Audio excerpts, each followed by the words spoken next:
Hello friends, welcome to curious mathematician. सबसे पहले आप सभी लोगों को बेटी दिवस की हार्दिक शुभकामनाएं। Happy daughters day. जैसा कि कहा गया है, बेटे भाग्य से मिलते हैं और बेटियां सौभाग्य से। और रोशनी चिरागों से नहीं, घर में बेटियां ही घर में उजाला करती हैं। दोस्तों, आज के सामाजिक परिवेश में जो बेटियां हैं, महिलाएं हैं, वो हमारे देश में बहुत सारे कीर्तिमान अर्जित कर रही हैं, बहुत सारा इतिहास रच रही हैं। ठीक है, तो हमें उनको एक ऐसा संबल प्रदान करना है। आपको एक मोटिवेटर के रूप में आपको इन बेटियों को प्रोत्साहित करना है कि वो देश के विकास में, देश की उन्नति में अपनी अग्रणी भूमिका निभा सकें। तो इन्हीं बातों के साथ मैं अपने चैप्टर का शुभारंभ कर रहा हूँ। प्रॉफिट एंड लॉस का ये मेरा चौथा लेक्चर है। पिछले 3 लेक्चर्स में मैंने प्रॉफिट एंड लॉस के बेसिक कॉन्सेप्ट तथा एक्स वस्तुओं का क्रय मूल्य बराबर वाई वस्तुओं का क्रय मूल्य, जैसा कि पिछले लेक्चर में हमने आपको बताया था, वो आपको आसानी से समझ में आ गया। एक बात और कि परसेंटेज और प्रॉफिट एंड लॉस का कोरिलेशन है। अगर आप परसेंटेज चैप्टर अच्छे से समझ गए हैं तो प्रॉफिट एंड लॉस चैप्टर समझने में आपको कोई प्रॉब्लम नहीं होगी। ठीक है, तो अब हम एक नए सिस्टम कह सकते हैं या एक नए टॉपिक की शुरुआत कर रहे हैं जो आपके कॉम्पिटिटिव एग्ज़ाम के लिए बहुत इम्पॉर्टेंट है। और ये जो आधारित है वो पहली चीज़ है आपका प्राइस, दूसरा ऑब्जेक्ट और तीसरा रेट। तो प्राइस का मतलब हो गया आपका मूल्य, ऑब्जेक्ट का मतलब हो गया वस्तु और रेट का मतलब हो गया दर। तो अगर आपको मूल्य, वस्तु और दर इन 3 फॉर्मेट में क्वेश्चन दिखाई पड़ता है तो आप इस सिस्टम का प्रयोग करोगे। तो कहने का मतलब इसका जो फॉर्मेट है वो क्या है आपका प्राइस, ऑब्जेक्ट और रेट, यानी मूल्य, वस्तु और दर। प्रश्न आपको दिखाई पड़ता है कि इतने रुपए के इतने वस्तु की दर से खरीदा जाता है और इतने रुपए से इतने वस्तु के इतनी दर से बेचा जाता है। तो अगर आपको इस टाइप का क्वेश्चन दिखाई पड़े तो आपको इस सिस्टम का प्रयोग करना है। तो इसके लिए आपको कुछ बेसिक चीज़ें समझनी है। इसका एक प्रॉपर सिस्टम है और उस सिस्टम का नाम है cross multiplication method. Cross multiplication method, जिसको हिंदी में क्या कहते हैं, वज्र गुणन विधि। आपने अगर जूनियर क्लासेज में ही ये क्रॉस मल्टीप्लिकेशन मेथड का यूज होता है, जैसे x by y equal to 1/2। तो क्रॉस मल्टीप्लिकेशन में क्या होता है कि इधर के अंश का गुणा इधर के हर से और इधर के अंश का गुणा इधर के हर से होता है। तो इसका मतलब न्यूमरेटर बाय डिनोमिनेटर के रूप में ये है, न्यूमरेटर बाय डिनोमिनेटर के रूप में ये है। तो इसका मल्टीप्लिकेशन इससे और इसका मल्टीप्लिकेशन इससे। तो 2x इक्वल टू वाई को 1 से मल्टीप्लाई करेंगे तो y। तो आपने इन सब चीज़ों को पढ़ा होगा जूनियर क्लासेज में। इसी का उपयोग जो है वो हम इस टाइप के क्वेश्चन में करेंगे। क्लियर है? तो हम पहले एक क्वेश्चन का उदाहरण लेते हैं और उसके बाद हम इस मेथड का प्रयोग करेंगे। तो प्रश्न क्या है आपका, क्वेश्चन क्या है, एक विक्रेता 10 रुपए के 11 की दर से वस्तु खरीदता है और 11 रुपए के 10 की दर से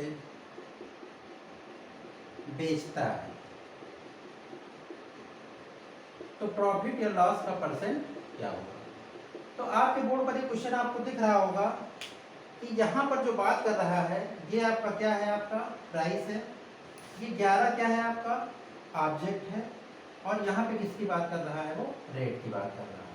तो आपको पीओआर का अगर आपको कॉन्सेप्ट दिख गया तो इसका मतलब ये इस टाइप का क्वेश्चन होगा।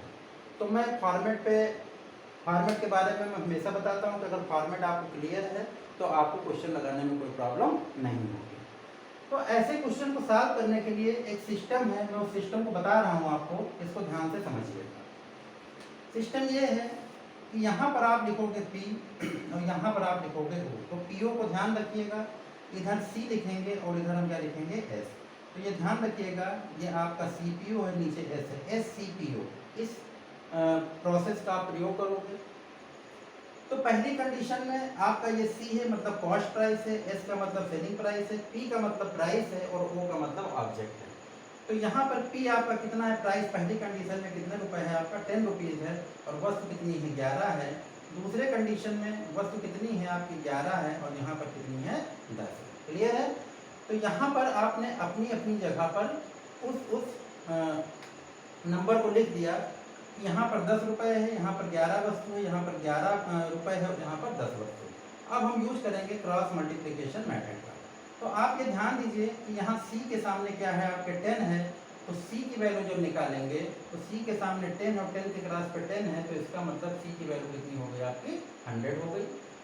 अब हम S की वैल्यू निकालेंगे, तो S की वैल्यू कितनी हो गई, 11 को 11 से मल्टीप्लाई करेंगे तो कितना हो गया 121 रुपीज़ हो गया। क्लियर है।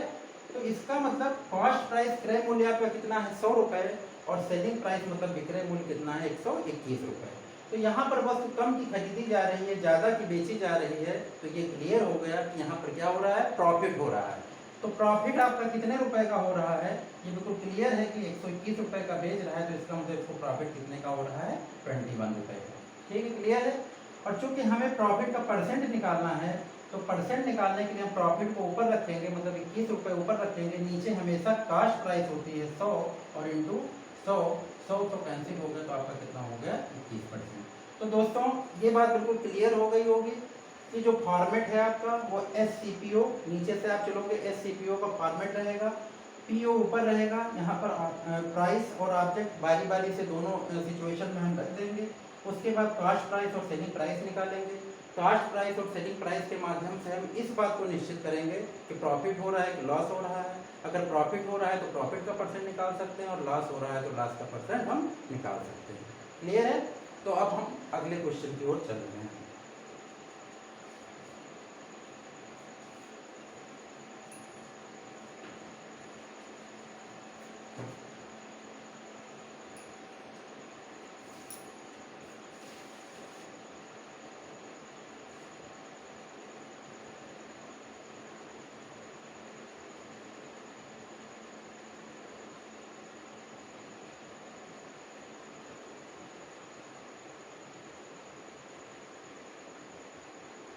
देखिए अगला प्रश्न आपके बोर्ड पे दिख रहा होगा कि एक विक्रेता 10 रुपए के 12 की दर से वस्तु खरीदता है और 5 रुपए के 8 की दर से बेचता है, तो प्रॉफिट या लॉस का परसेंट क्या होगा।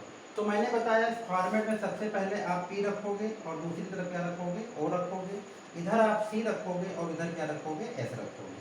तो पहली कंडीशन में प्राइस कितना है 10 है, ऑब्जेक्ट कितना है 12 है, यहाँ पर आपका 5 है और यहाँ पर आपका 8 है। तो पहले हम C की वैल्यू निकालेंगे। तो C की वैल्यू निकालने के लिए C के सामने क्या है 10 है और 10 को 8 से मल्टीप्लाई करेंगे तो कितना हो जाएगा 80 रुपये। यानी कास्ट प्राइस आपका कितना हो गया 80 रुपीज़ हो गया। और सेलिंग प्राइस कितना हो गया आपका, इसके सामने आपका 5 और 5 को 12 से मल्टीप्लाई करेंगे तो कितना हो गया आपका 60 रुपये। तो क्लियर ये हो गया आपका कि क्रय मूल्य यानी कास्ट प्राइस आपका कितना हो गया 80 रुपीज़ हो गया और यहाँ पर सेलिंग प्राइस कितना हो गया आपका 60 रुपीज़। तो यहाँ पर देखिए कि वस्तु जो है 80 रुपये में खरीदी जा रही है और उसको बेचा कितने रुपए में जा रहा है 60 रुपये में बेचा जा रहा है। तो इसका मतलब अधिक का खरीदा जा रहा है और कम का बेचा जा रहा है, तो इसका मतलब यहाँ पे क्या होगा लॉस होगा। और लॉस कितने रुपए का होगा आपका 20 रुपीज़ का होगा। तो दोस्तों ये बात क्लियर हो गई होगी आपको कि इस C और S के माध्यम से आप प्रॉफिट या लॉस की गणना कर सकते हो। तो यहाँ पे लॉस कितने का हुआ 20 रुपीज़ का। ये अगर हम इसका परसेंट निकालेंगे तो लॉस को तो ऊपर ही रखेंगे, नीचे हमेशा क्रय मूल्य होता है और इंटू 100 हो गया। तो यहाँ पे ये कट गया 4 टाइम्स और 4 से ये कट गया तो कितना हो गया आपका 25%। तो ये क्लियर हो गया कि आपका हानि परसेंट कितना हो गया आपका 25%। तो देखिए जो आपके दर वाले क्वेश्चन हैं यानी प्राइस ऑब्जेक्ट और रेट वाले क्वेश्चन हैं, इसको आप क्रॉस मल्टीप्लिकेशन के माध्यम से आसानी से सॉल्व कर सकते हो। ठीक है। तो एक बात आपको क्लियर हुई कि इसका फॉर्मेट क्या हुआ। अब मैं इसको फिर से रिवीजन करे दे रहा हूं। देखिए इसका जो प्रॉपर सिस्टम है इसको आप ग्राफ के रूप में भी लिख सकते हो।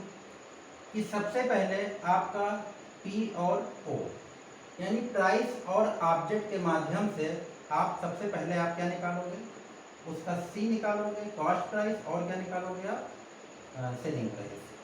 तो पी और ओ के माध्यम से मतलब पी क्या हो गया आपका प्राइस हो गया, ओ क्या हो गया आपका ऑब्जेक्ट हो गया, सी क्या हो गया आपका कॉस्ट प्राइस हो गया, और एस क्या हो गया आपका सेलिंग प्राइस हो गया। क्लियर है? तो इसको ये मूल्य हो गया, ये मूल्य हो गया, ये वस्तु हो गया, ये आपका क्रय मूल्य हो गया, और ये आपका विक्रय मूल्य हो गया। तो अब सी और एस के माध्यम से आप किसकी गणना कर सकते हो, यहाँ से किसकी गणना कर सकते हो आप, प्रॉफिट या लॉस की गणना कर सकते हो। अगर प्रॉफिट है तो इसमें क्या होगा, आप एस में से सी को माइनस करोगे, और अगर लॉस है तो इसमें सी में से एस को माइनस हम करेंगे। क्लियर है? और इसके बाद हम किसकी गणना करेंगे, पी परसेंट या एल परसेंट की। तो अगर पी परसेंट निकालना हो तो P by C into 100, P percent निकालना हो तो पी बाई सी इंटू 100, और अगर एल परसेंट निकालना हो आपको तो एल बाई सी इंटू 100। तो आप इस मेथड्स को यूज करके, ये प्रॉपर सिस्टम है, इस ग्राफ को आप अच्छे से देखिएगा, इसको वीडियो को बार बार रिवाइज करके अगर इस मेथड को आपने एक बार कैच कर लिया तो इस टाइप के क्वेश्चन आप आसानी से सॉल्व कर सकोगे। तो इस पे आधारित कुछ क्वेश्चन थोड़ा सा क्रिटिकल हैं, उस क्वेश्चन की चर्चा हम अगले लेक्चर में करेंगे। ठीक है? तो आप लगातार वीडियो को लाइक शेयर और सब्सक्राइब करते रहिए और हमारा मनोबल बढ़ाते रहिए। Thank you.